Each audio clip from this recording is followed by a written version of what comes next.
6 minutes play when Rangers took the lead, the very last thing Hibs would want.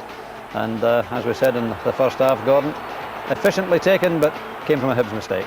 Yeah, Rangers were pressing though at that stage in terms of getting in their tackles and going and confronting Arteta. Robbed the pass, a bad pass in the end up, and a good ball. Nice cutback. That's a good finish from Ronald de Boer. Kept the ball down, got over the top of it. Keeper's a bit unfortunate, goes through his legs, but it's just the pace on it. But it was the kind of start Rangers were looking for, especially with the pressure they put on. And although Rangers dominated the first half, Stuart, Hibs got the equaliser through Derek Townsley. Yeah, and I thought that would give them a big lift. I mean, they'd put a lot of effort into the first half.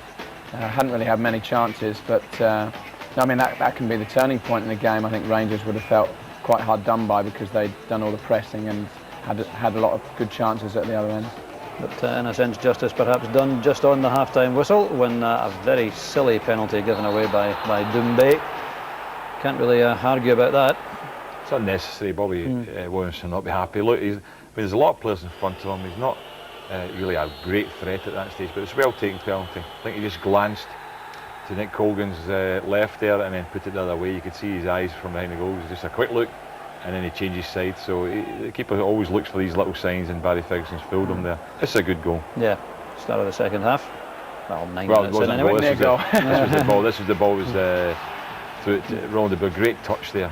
Rangers actually could have scored a lot of goals in the second half. They had a lot of chances. Yeah, a few offside decisions against them, which are borderline as well. When they won in the first half, of course, through the offside, but another mistake here, and then it's whipped in.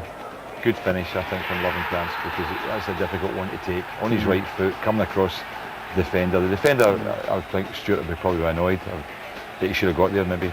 Yeah. 16 offside decisions, just to interrupt your section, 16 offside decisions against Rangers, not one for Hibs.